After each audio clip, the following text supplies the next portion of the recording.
Welcome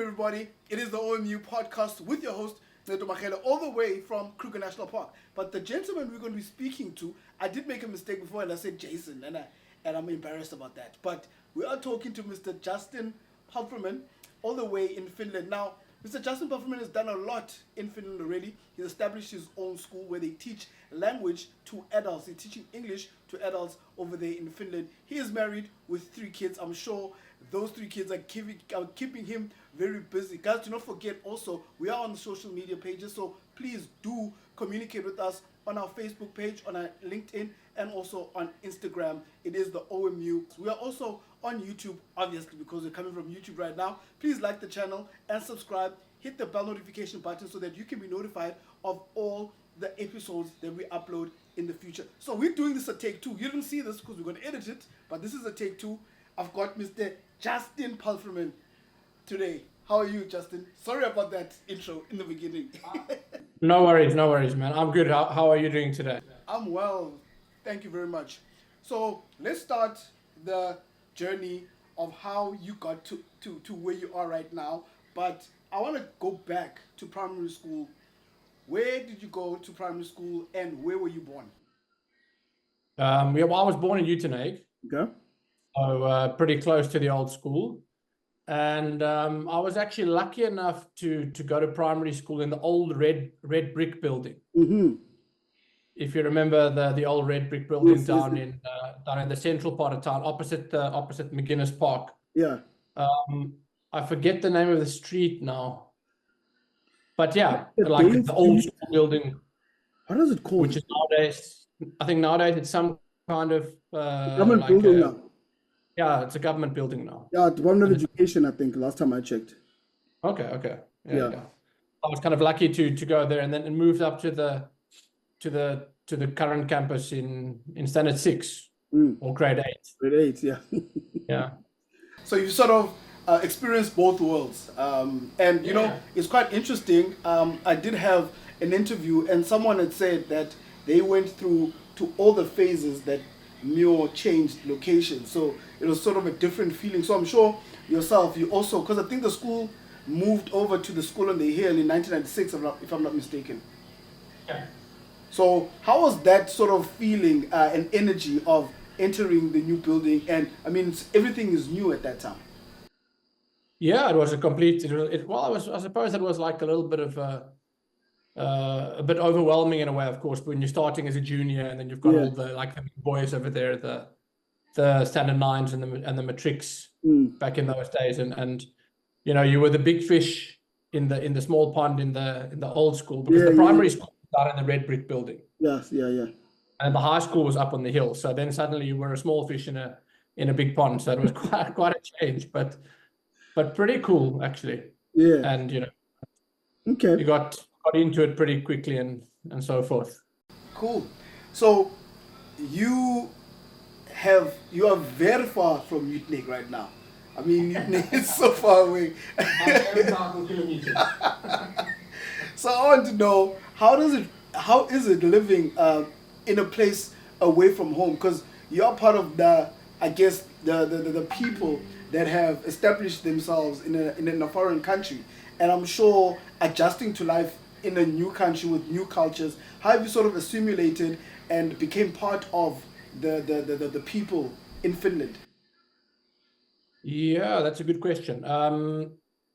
I think probably through the language school, maybe that's kind of the way that I've sort of gotten assimilated with things, because we meet a lot of different people from day to day and from week to week, so from different businesses and that. So you get to know a lot of Finnish people, and of course I've got Finnish friends and so forth. So you've gotten into the culture and those kind of things through as the years have passed, because I've been here soon 20 years.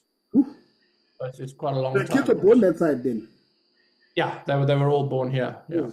Okay, cool. But I mean, to be honest with you, it was a bit of a shock when I first arrived here because I came here in January, and which of course is winter. Winter, yeah.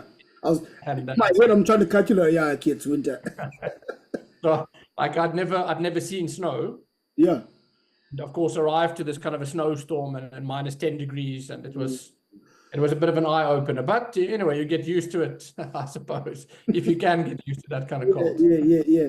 All right. So let's move back into school, right? I'm sure going to a boys' school, I think the one thing we have in common is that we all have memories of maybe some of the teachers, but most importantly, some of the crazy things we used to do. What is a fun memory that you can remember of your time at your college? Fond memory. I'm going to go here with those, like the school operations that we used to have. Yeah.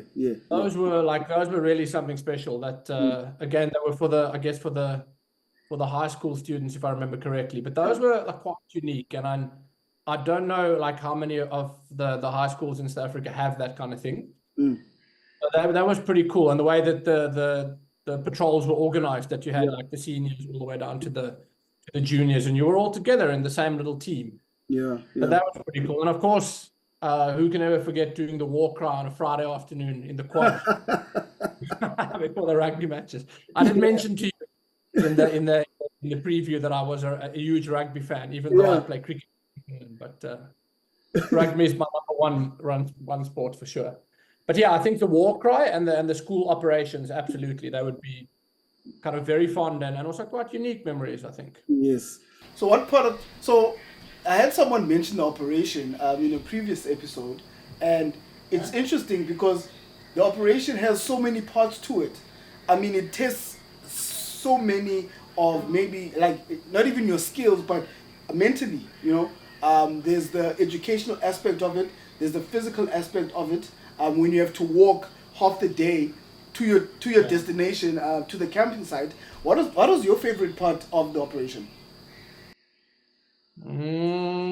I think the favorite part of course, I actually enjoyed the hike on the Friday because some of those locations that we got to go to were pretty spectacular from the scenery perspective and the views that you got to see in that. But then, of course, it was nice to settle down on the Friday evening and have a braai with some of your friends and some of the new guys in your patrol and that, and the teachers were always keeping an eye on everything.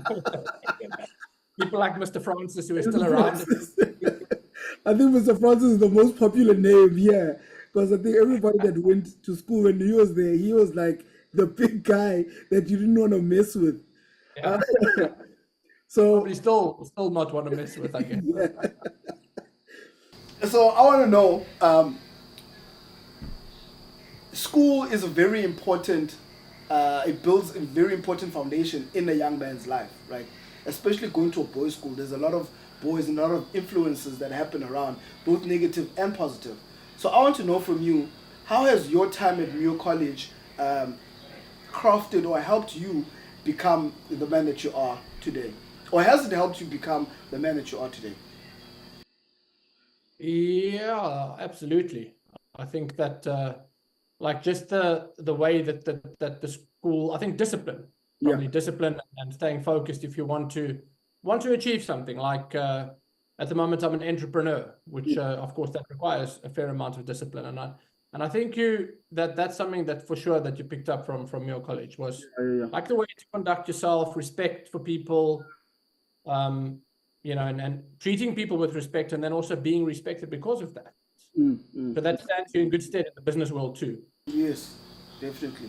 So I see you wearing the 200 anniversary shirt. We are proudly the oldest. Yes.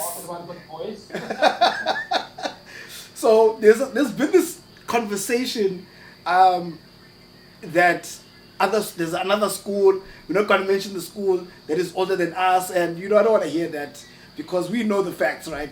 So I want to know from you. Reunions are very important. It's a very important part of being an old boy, is going back to the school and sort of reliving the moments that you had there. So I want to know, have you been to any of the reunions that Muir has since you've left school?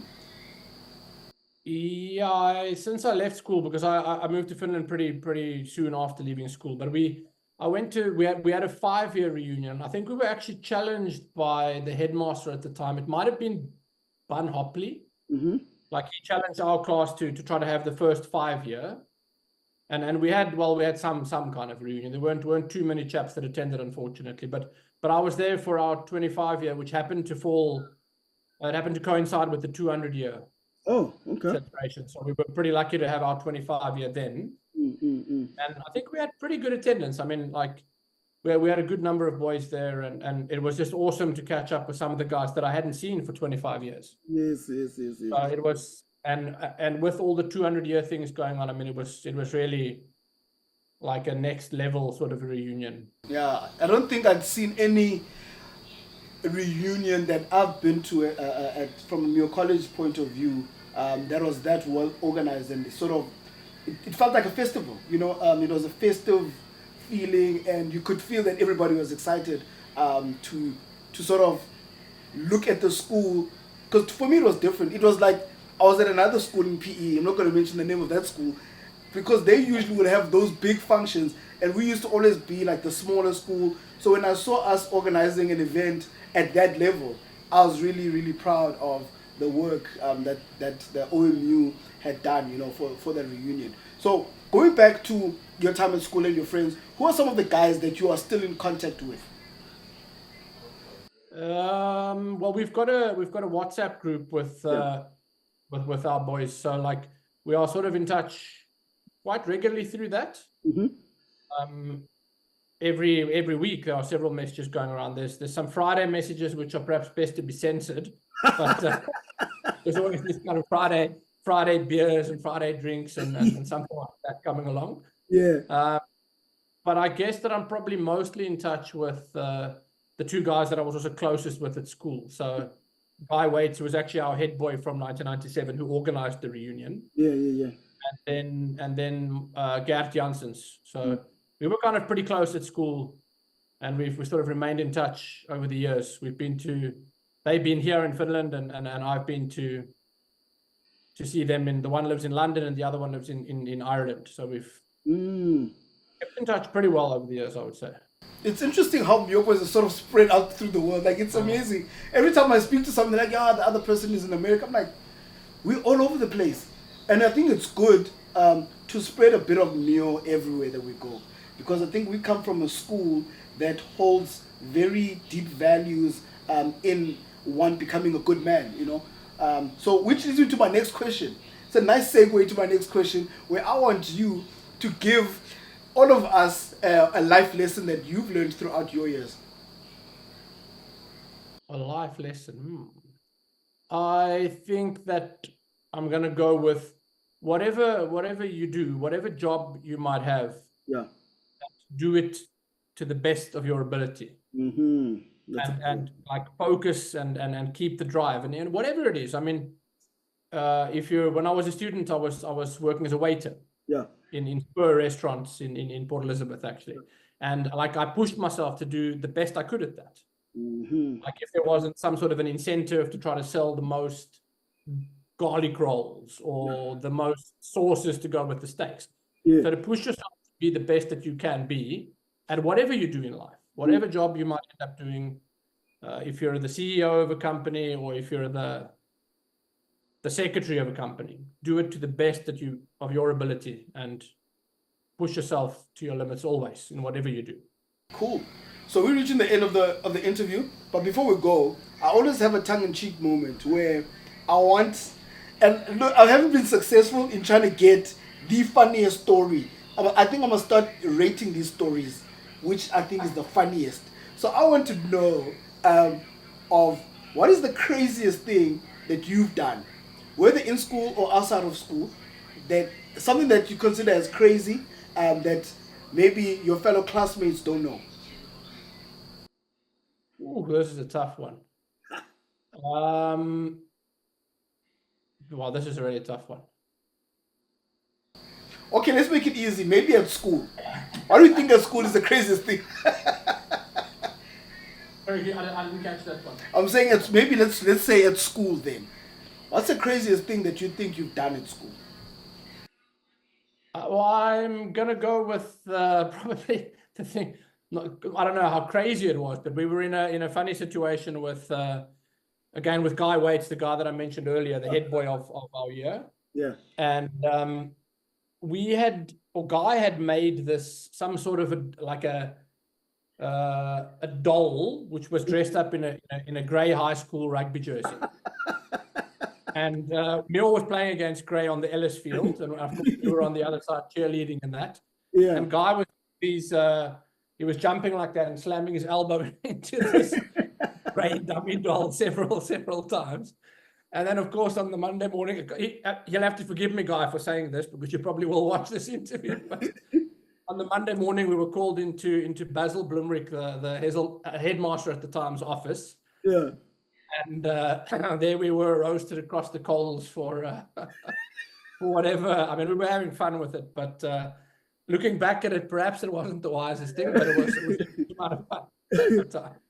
Because I can imagine, like, also another thing that I keep on picking up is the fact that how humbling Muir College makes you. Like, you can't boast too much, you know, even if you do something well. I remember from my side, we were playing against Gill College, and I was playing second team at that time. So I get the ball and I see this gap, and I take it, and I think this is the most brilliant try I'm ever going to score. I sidestep the fullback and I score the try out of the post, and then I get up and then I do a backflip like Brayton Paulser. Oh, on Monday at the assembly, Mr. Panhoffley. Because he had a soft voice. We don't act like that as Murites. And I think from that moment on, I truly understood, you know, because I felt humbled. I was like, oh, okay, maybe I shouldn't have done that. So my last thing that I'm going to ask a contribution from you is, can you please leave us with some wise words? I'm going to go with Nek pluribus impar. Okay, that's good enough for me. That's good enough for me. Justin, thank you very much for your time, and I hope that I help you success in your business, and I hope you a great future over in England. I'm hoping to see you at some reunion. I don't know when I'm going to go to the next reunion because I'm here, but thank you very much for your time. I'll tell you what, I'll come and see you in Kruger someday. Kruger, yes, when you're in Kruger, call me up. Maybe we'll do like a game drive around here. Cool, man. Next time, for sure. Okay. Thanks a lot for your time, man. It was great fun. Thank you very much. Okay, ladies and gentlemen, that was Justin Palframan. And you know, this is a very important exercise that we're doing because it makes sure that we keep in touch with all the Murites that are all over the world. So we sort of filling the gap so that you guys can also find out what some of the guys that went to Muir are up to in their lives. Guys, please, man, I'll keep on reminding you, please do not forget to communicate with us or to find any communication from the OMU over on our social media pages. That is LinkedIn, that is Facebook and Instagram. Go on there, see what the school is doing, see what the great work that the OMU is doing, and all the communication about any event that the OMU holds is over there on our social media pages. And with YouTube, please guys, like and subscribe on our YouTube channel. It's OMU on YouTube, or Old Murite Union on YouTube. Please like the channel. Please hit the bell notification button. That helps you get notified of every time we upload an episode of the OMU podcast over there on YouTube. So from your host all the way in the beautiful Kruger National Park, as always, I am Neto Machele. I am an Old Murite. Nek pluribus impar. Cheers.